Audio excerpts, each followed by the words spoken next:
अगर दुनिया में किसी एक देश को कॉपी करना हो एजुकेशन के मामले में, वो तो नॉर्वे है या फिनलैंड है, वो तो अलग ही मामले का देश है, क्योंकि वहां सारे के सारे स्कूलों में डाइवर्सिटी का बड़ा महत्व है। अमेरिका में भी है, पर अमेरिका में डाइवर्सिटी इकोनॉमिक लेवल पे नहीं होती है। अमेरिकन डाइवर्सिटी है कल्चरल, रेशियल, उन सब में।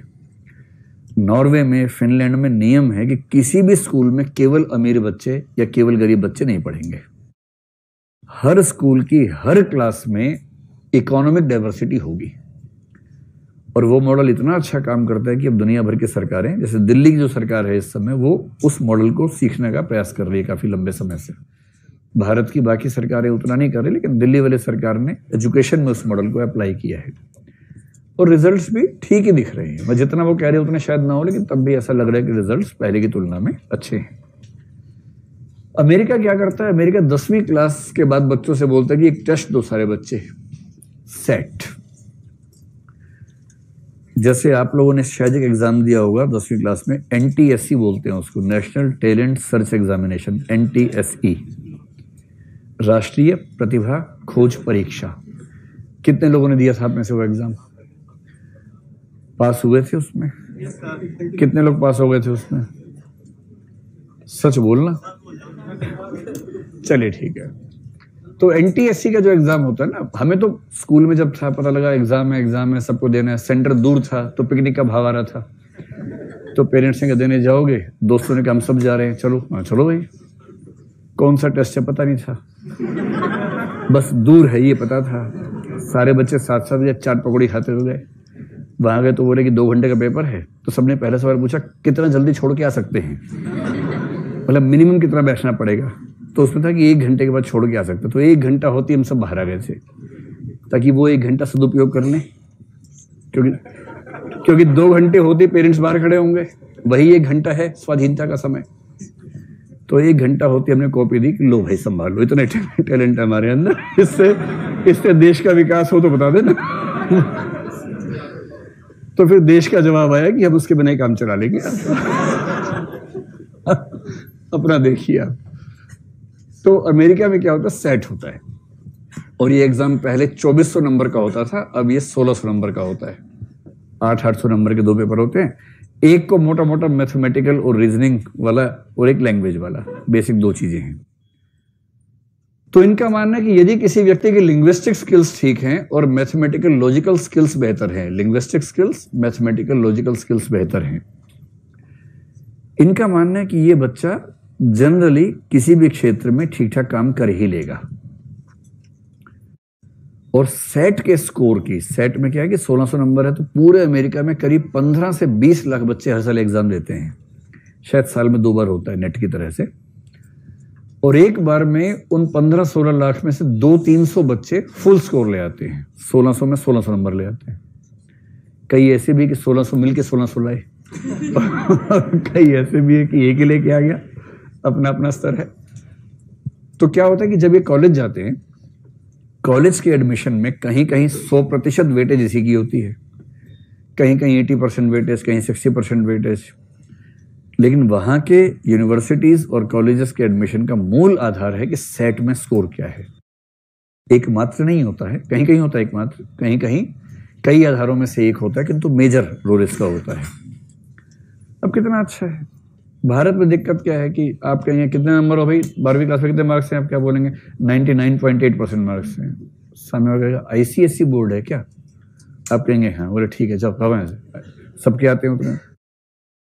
और फिर दूसरे ने कहा 72%, साथ में बोलेगा यूपी बोर्ड। अब बोले अरे भगवान प्रभु आप कहाँ थे? उत्तर प्रदेश बोर्ड में 72% है, आपके चरण कहाँ हैं प्रभु? ये जो ड्रामा है कि आपको बोर्ड का नाम साथ में बताना पड़ता है, ये सब क्यों है? एक एग्जाम पूरे देश में हो, उसमें एक कॉमन स्कोर हो, आपसे पूछे भाई तुम्हारा सेट का स्कोर क्या है? आपने कहा सेट में 1600 में से 1490 नंबर आए हैं, ये परसेंटाइल है, पता लग गया आपका लेवल।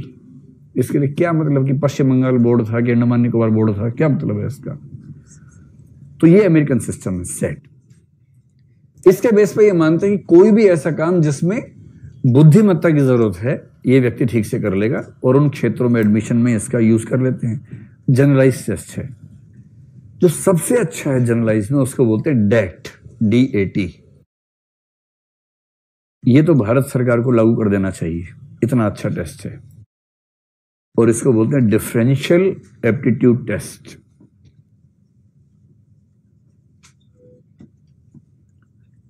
इतने अच्छे अच्छे मॉडल्स दुनिया में उपलब्ध हैं, बस उनको ठीक से अप्लाई कर देने की जरूरत है।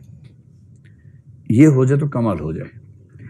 जैसे हम कहते हैं ना यूजीसी का जो अब तो NTA लेती है test, net, national eligibility test, कि आपको लेक्चरर बनना है, एक टेस्ट है, उसमें आपका स्कोर है। अब DU में या कहीं भी जब कॉलेज में लेक्चरर की वैकेंसी आती है तो वहां 5 परमेश्वर बैठे होते हैं, 5 परमेश्वर।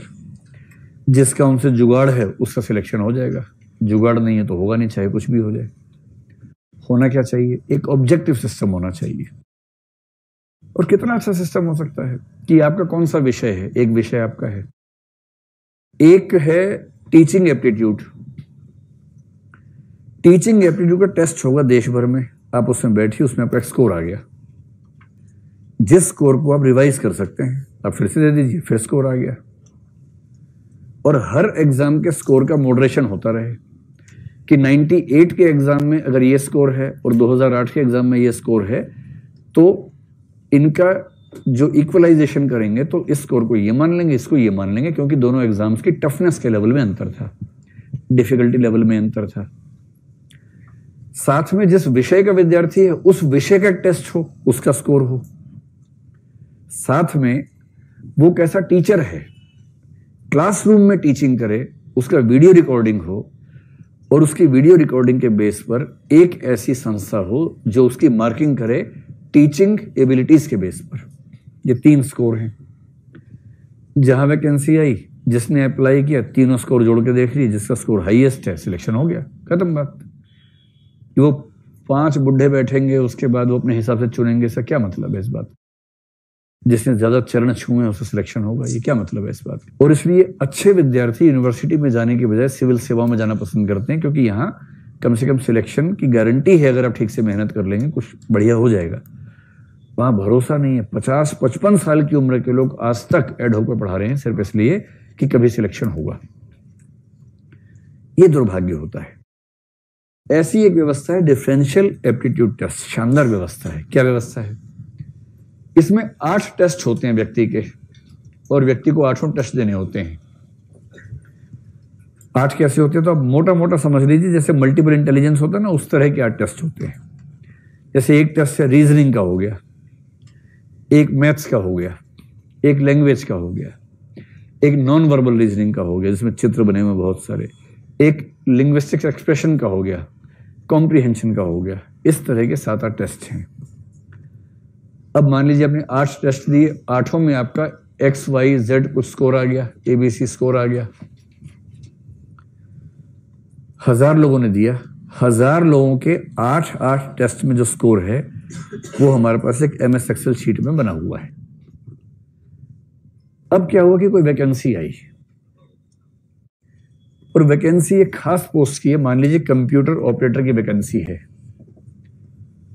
और कंप्यूटर ऑपरेटर की वैकेंसी के लिए माना जाता है कि इस में हमें जो स्किल सेट चाहिए, स्किल नंबर 1, स्किल नंबर 4 और स्किल नंबर 7, इन 3 स्किल्स से युक्त जो व्यक्ति है वो इसके लिए सूटेबल है।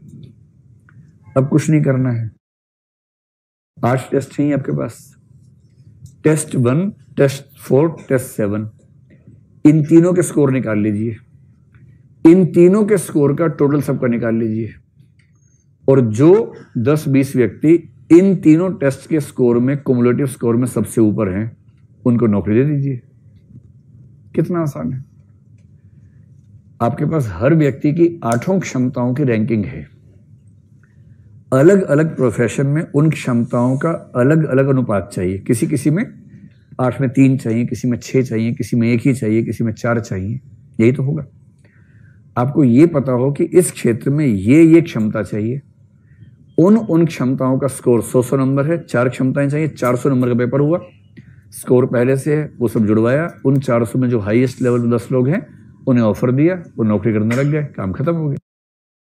कितना आसान काम है। अगर ऐसा कोई टेस्ट हो तो उससे चीजें आसान होंगी या मुश्किल होंगी? आसान हो जाएंगी। जैसे अभी भारत सरकार इस मामले में बड़ा शानदार काम कर रही है ना। नरेंद्र मोदी की सरकार जिन चीजों के लिए इतिहास में जानी जाएगी, जिन अच्छी चीजों के लिए जानी जाएगी, उन अच्छी चीजों में एक है ये जो एंट्रेंस टेस्ट वगैरह हैं, इनके जो रिफॉर्म्स हैं। अब एनटीए संस्था बनाई है, ठीक संस्था है। अब वो सेट पे काम कर रही है कि हम सेट जैसा एग्जाम लेंगे, 12वीं क्लास के बच्चों का देश भर में एक जैसा टेस्ट होगा। वो एक स्कोर रहेगा, जो स्कोर बहुत सारे क्षेत्रों में अब हर कॉलेज का एंट्रेंस अलग से बच्चों को देना पड़ता है। क्या मतलब है उसका? एक एंट्रेंस दिया, उस स्कोर से पूरे देश भर में काम चल रहा है। तो एप्टीट्यूड की टेस्टिंग के हजारों तरीके हैं। कल को क्या होगा? डिफरेंशियल टेस्ट आ जाएगा। जिस दिन ये आ गया, अभी सरकार क्या कर रही है कि जितने तरह के एग्जाम होते हैं, ये जो क्लरिकल टाइप के होते हैं एग्जाम, नाबार्ड का अलग टेस्ट हो रहा है, इस बैंक का अलग टेस्ट हो रहा है, उस बैंक का अलग हो रहा है, क्या ये सब ड्रामा है? इन सब में जो कैपेसिटीज चाहिए ऑलमोस्ट एक जैसी है। एक सेंट्रल टेस्ट दिया, सबका स्कोर कार्ड हमारे पास है, उस स्कोर कार्ड के बेस पे नौकरियां हो जाएं। 50 टेस्ट क्यों होने चाहिए? अगर एक ही टाइप का टेस्ट 10 संस्थाएं ले रही हैं तो वो एक ही बार क्यों नहीं हो जाना चाहिए? और इस सेंस में इस तरह के रिफॉर्म्स जो हैं कुल मिला के बेहतर है। डिफरेंशियल एप्टीट्यूड टेस्ट समझ में आ गया आप लोगों को, और ये कितना यूजफुल है ये भी समझ में आ गया। तो ये होने से आपको किसी भी तरह की जॉब में अलग अलग कॉम्बिनेशंस के हिसाब से लोगों को चुनने का मौका मिल जाता है। इसका ये बेनिफिट है।